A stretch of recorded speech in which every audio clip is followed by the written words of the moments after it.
Il ne reste plus que 12 petits jours avant que le seuil critique du gaz ne soit franchi. Et à partir de là, l'Allemagne pourrait basculer dans un chaos total. Pendant que ce sablier s'écoule inexorablement, des événements majeurs se produisent dans l'ombre, soigneusement passés sous silence par les grands médias. Or, les données publiées ce matin sont sans appel. Nous ne faisons pas face à une simple crise du gaz, mais à une bombe à retardement énergétique, avec un effondrement électrique qui se profile. Même Friedrich Merz l'a admis devant le Bundestag. Des temps extrêmement difficiles attendent le pays, et l'État fédéral est pratiquement impuissant. Mais de quelles épreuves parle-t-il exactement? Et jusqu'où iront-elles? Examinons ensemble ce fameux compte à rebours de 12 jours et les tempêtes qui s'annoncent. Allons-y. Il y a 4 mois déjà, plusieurs créateurs sur YouTube, moi compris, tiraient la sonnette d'alarme. Nous courions droit vers un désastre énergétique cet hiver. Réaction? Les médias traditionnels nous ont tournés en ridicule, nous collant l'étiquette d'alarmistes ou de théoriciens du complot. Après tout, nous disposions soi-disant du meilleur gouvernement de l'histoire, capable de tout anticiper. Sauf que rien n'a été anticipé. Absolument rien. Et la situation est désormais si grave que même les médias alignés commencent à changer de discours. Le journal Bild, par exemple, titrait récemment « Un hiver extrême menace l'approvisionnement. Les stocks de gaz sont trop faibles ». Quelle surprise, vraiment. Les mêmes médias effectuent aujourd'hui un spectaculaire demi-tour et découvrent soudainement le risque de pénurie. Alors, qu'est-ce qui explique ce changement de cap brutal? Tout simplement parce qu'il est désormais impossible, même pour l'exécutif, de maquiller ou d'ignorer les statistiques officielles. Jette un œil aux chiffres affichés sur le portail gouvernemental. Ils annoncent 35,1% de gaz disponible. Problème, ces données remontent au 27 janvier. Autrement dit, elles sont déjà dépassées, et les relevés plus récents font encore plus froid dans le dos. Puisque Berlin s'appuie sur la base de données de l'AGSI, allons vérifier là où les chiffres naissent réellement. Résultat, le taux tombe à 32,9% selon les relevés d'hier. Et ce n'est pas tout. Regardons maintenant la vitesse à laquelle les réserves fondent depuis le début de l'année.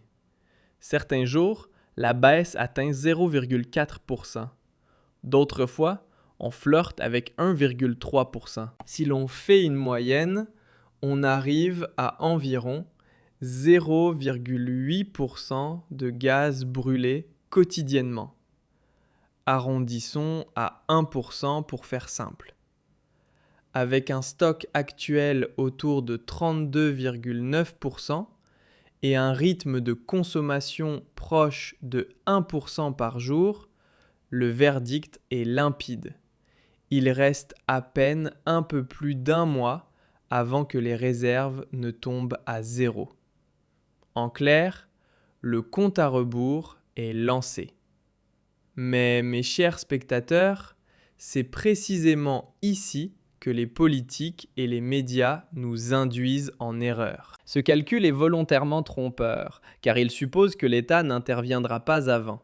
Or, en Allemagne, il existe un seuil critique fixé à 20%.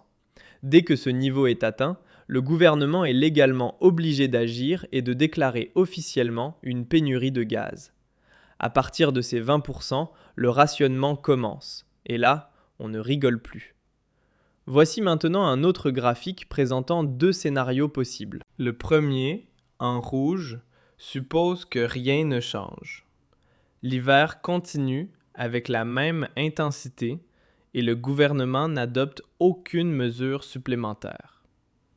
Dans ce scénario rouge, la pénurie de gaz serait atteinte aux alentours du 12 février, c'est-à-dire dans moins de 2 semaines. Le second scénario, représenté par la ligne orange, part du principe que l'hiver s'adoucit un peu, que les températures baissent et que la consommation de gaz diminue. Mais même dans ce cas-là, nous atteignons tout de même la pénurie, simplement un peu plus tard, dans 3 semaines. On le voit donc très clairement. Lorsque nos politiciens affirment que tout va bien, que nous n'aurons pas de problème de gaz, ils nous mentent. La pénurie de gaz est désormais inévitable. La vraie question n'est plus si le gouvernement devra rationner le gaz, mais quand cela arrivera. Et actuellement, le message officiel est le suivant. Les marges de sécurité sont faibles, mais il n'y a pas encore d'urgence. Donc, pas de panique. On nous répète que l'approvisionnement est assuré. Ce qu'ils oublient de dire, c'est que cet approvisionnement n'est garanti que si tout se passe parfaitement. Autrement dit, si l'hiver s'arrête du jour au lendemain. Et c'est bien ça, le vrai problème. Mais au moins, Friedrich Merz semble avoir compris que nous avons un sérieux problème, et il a tenté de préparer les Allemands dans son dernier discours. Écoutez bien ce qu'il a dit. Nous allons devoir faire face, pour une durée indéterminée, à des épreuves qu'aucun gouvernement national ne pourra pleinement compenser. Voilà, c'est dit. Aucun gouvernement au monde ne peut changer la situation, et les citoyens doivent s'attendre à de lourdes contraintes. Ce que Merz veut dire, c'est que face à un hiver glacial, aucun pouvoir politique n'a de solution miracle. Et nous sommes fichus. Mais dans ce cas-là, une vraie question se pose.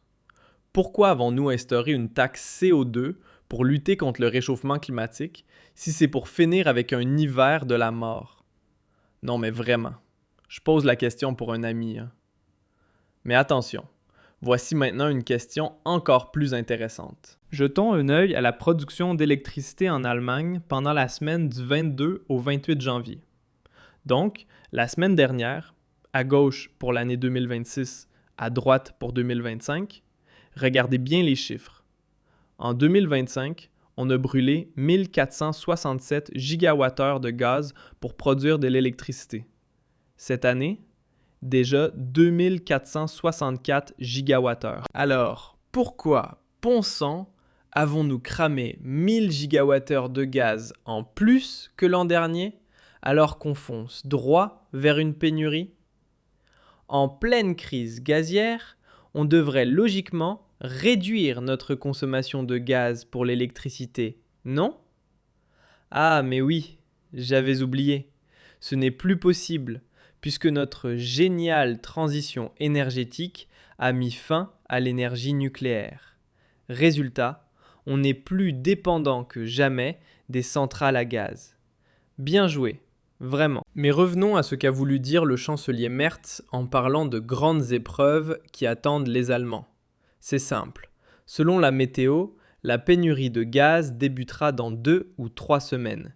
Et à partir de ce moment-là, le gouvernement sera obligé de rationner l'électricité. Non pas par choix, mais parce que la loi l'y contraint. Et bien sûr, cela aura un impact énorme, autant sur l'industrie que sur la population. Et maintenant, ça te concerne aussi. Voyons ça de plus près. Pour l'industrie, ça signifie une chose. Les secteurs non protégés perdront l'accès au gaz en premier. Chimie, sidérurgie, verre, papier, ciment. La production sera ralentie, voire arrêtée, sans aucun préavis. Cela veut dire chômage partiel, licenciement et explosion des coûts à cause du gaz devenu rare. Pour la population, c'est différent. Les foyers seront d'abord protégés et continueront à recevoir du gaz, mais des restrictions de température seront imposées. D'abord dans les bâtiments publics, puis dans les logements privés. On ne pourra peut-être plus chauffer que certaines pièces, ou à certaines heures, ou juste un peu. Et voici le point que personne ne pourra éviter. La facture va arriver, avec un décalage. Les mensualités de chauffage vont grimper, les régularisations exploser. Et comme l'industrie manquera déjà de gaz, les coûts de production vont grimper, ce qui fera grimper les prix en rayon, surtout pour les aliments et les médicaments. Mais bon, pas de souci, hein? Vous avez sûrement mis assez de côté pour encaisser cette nouvelle flambée. Faites attention, car voici le point critique que beaucoup sous-estiment. Le vrai danger, ce n'est pas le premier jour de pénurie, mais sa durée. Chaque jour passé sous le seuil critique augmente le risque que les mesures temporaires deviennent permanentes. Une usine arrêtée ne redémarre pas comme ça. Des prix augmentés ne redescendent pas spontanément. Et des restrictions de chauffage ne disparaissent pas d'un claquement de doigts. Et le plus grave, c'est que jusque-là, on ne parlait que de pénurie. Mais maintenant, on arrive au vrai chaos. Regardez encore ce graphique. Les effets cités n'ont lieu que si le gaz est rationné. Mais si la fameuse ligne rouge est franchie et que le gaz s'épuise totalement, alors là, c'est le blackout. Et non, on ne peut pas juste demander plus à la Norvège. Les tuyaux sont déjà au maximum. La seule solution immédiate serait de rouvrir Nord Stream. Oui, une des conduites fonctionne encore. Poutine pourrait livrer du gaz immédiatement. Mais notre gouvernement ne veut pas.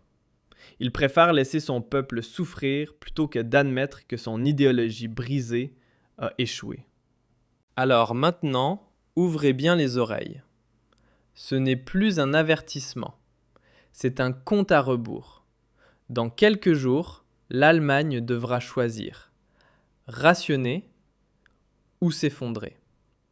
L'industrie tombera d'abord, les prix exploseront ensuite, et au final, ce sont les citoyens qui paieront la note. Pas à cause de Poutine, pas à cause de l'hiver, mais à cause de l'idéologie politique. La vraie question n'est plus si cela va arriver, c'est pourquoi les Allemands acceptent-ils encore cela? Et toi, qu'en penses-tu? Rouvrirais-tu Nord Stream immédiatement pour sortir de la crise? Oui ou non? Dis-le-moi en commentaire. Et mets un like si tu veux que je te tienne au courant. À bientôt!